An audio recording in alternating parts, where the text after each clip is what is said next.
and we're working with our mechanisms, applying such kind of mechanisms like community-based projections, focus group discussions, and protection monitoring and everything. We are very happy to apply these mechanisms with them, and we're always try to help the vulnerables by applying our mechanisms. What we're taught by our team leaders, and we also help to respond very quickly whenever we found any cases.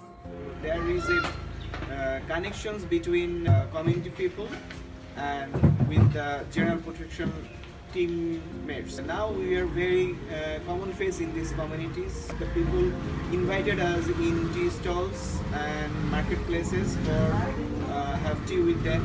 It's a very good bonding, so it makes me happy. What I have learned in this period is like how to listen to people, and I have seen how they feel when we listen to them. Sometimes I have found people who just told that, oh, this man is listening to me very carefully. I have never seen anyone else who gives that care to us. People don't know words, protection and safety and security. They only know site management. They only know IOM. They only know organizations' names. So when we run protection activities along with site management, everything comes to site management in the beginning. And when we are along with site management, we can get in touch with protection issues in a very short time. We can act. Try to fill up the gap between beneficiary and services. It is the main thing what we are doing in as a protection actor. We have learned that how to communicate people and how to make relationship with the beneficiaries. It's a great opportunity for us to work as a protection actor in IOM. Before joining here, before working in IOM, I didn't know about their actual problems, how they're facing, how they're feeling. But I got to know this. I have learned lots of things as a protection actor. Right. Probably the ability to maintain consistent presence in all of the areas that IOM is site managing, which is the goal of the whole project. Just try to demonstrate that there's utility in direct protection, being on the ground consistently. When you only have a team of 15 covering more than 10 camps, it's a bit unrealistic to expect that we can be there every day, but we're trying. We get up at 6 a.m., we get on the road by 6:30, we don't get home until 8 p.m. just to try to be in the fields at least 6 to 8 hours. And if a team of 15 can make an impact, I mean, that's saying a lot. Proximity is another major issue. You see it in a lot of complex crises.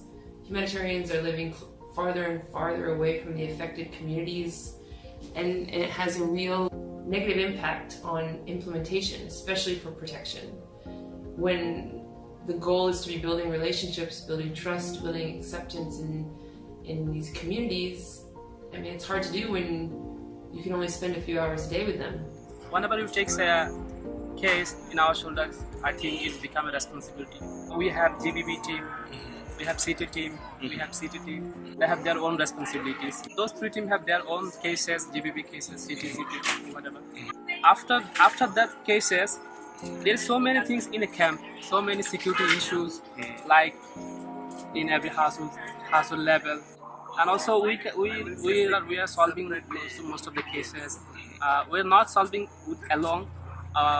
We are helping. We are taking help from the site management. We try to solve the problems of beneficiaries this way at best we can.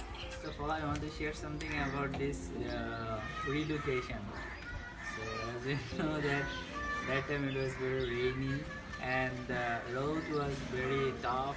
We struggled a lot because of this road, because of the mud. And especially the relocated families, if they have very small kids and elder person with sick, then we try to mobilize them like with stretcher or something. It was kind of actually horrible for us. And that scene actually reminds us how they came from Myanmar.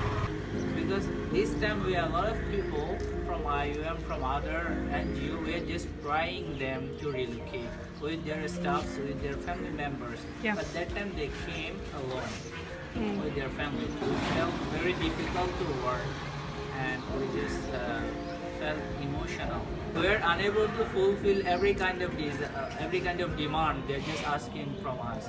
It could be regarding foods or regarding other their necessary stuffs, but as we have limitation, we cannot provide everything. Yeah, very true. So women are most vulnerable among these refugees at daytime and even at night time, because they have a common enemy and from their host communities and their own communities. Makes me very unhappy when we found any kind of gender-based violence, and women are pointing out as a victim, and they are blaming the community, blaming the women. The women is not a good behavior or characters. So we are struggle with this kind of patriarchal norms. It's very hard to change their behaviors. This is a unique protection activities from the other protection. This is very important that to implement in the Rohingya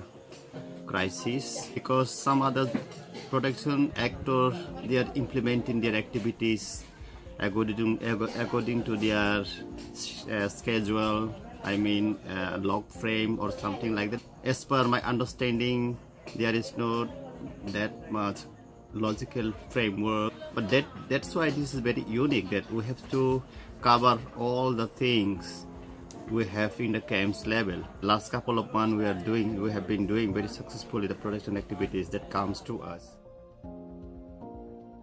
When we hear from the community a complaint about the protection, we don't know what is the case. Is it GBP? Is it child protection? Is it to the counter trafficking also? But when the general protection came here and start to work with community, we first hear the complaint and refer to the general protection, and they classified this one and refer to the right protection authorities. Actually, I get a better experience with working with NP. It's like training with different kinds of stakeholder and different types of service provider. It's really great. It's really great strategy to make the people aware about the protection instruction. I really enjoyed it, and I want to share it for everyone to implement the strategy for their work. We want to work with NP for a long time, so that we can increase our skill. Obviously that will be better for us also, because we already come by many things. We already experienced many things. We learned from them how to deal a case perfectly in proper strategy. Protection and site management working together is very most important because of protection supporting the site management, also site management supporting the protection. Together we can make the better support to community. The community can save and they can stay a healthy life. They can change. We can support. In terms of ways forward, I think we need to recognize the importance of international presence in Bangladesh for sure, but in many different locations. That we need to emphasize that international presence on the ground, working with national staff wherever we are, working with the communities. There's a lot of added value in that, which I think right now there's a little bit of pushback on having more internationals on the ground, but we've seen how successful it can be. We've seen how much we can learn from each other. I think another thing that's important to recognize is merging of different kinds of methodologies in terms of protection. There can be a merging of different types of programming, different types of methodologies. I think that's what we saw in Bangladesh, is with NP and unarmed civilian protection mixed with IOM and IOM protections growing model. I think we made something new and innovative, and I think we can do that in a lot of different places. I think part of the challenge and probably a way forward, getting the the fact that we have NP and UCP kind of like implementing UCP methodology of protection within IOM, and IOM being a system, a part of the system in the UN, there is like some form of kind of like restriction based on how the UN system works, and we would need to think of ways of making it such that the direct protection part of UCP and kind of like proactive engagement part of UCP is not affected by the bureaucracies and how decisions are made within the system. We need to thank our teammates. I think for us, it's been a journey on trying to build a team within the protection unit. I mean, from the NP point of view, there's so much value and so much emphasis in teamwork. We're never alone in any of the contexts where we work. And to watch the 13 protection field assistants grow over the last 4.5 months has been a huge joy, and we hope that others can see that as well. Any work, any difficult work becomes more easier when boss or colleagues behave very easily, like looks like it's nothing for you, you can do it. They behave friendly, then it becomes more easier to solve it or to do it. The reverse can happen also. And easy work becomes more harder. How can I do it? How can I solve it? When I join IOM and our IOM colleague, they are very friendly. I am very happy and proud.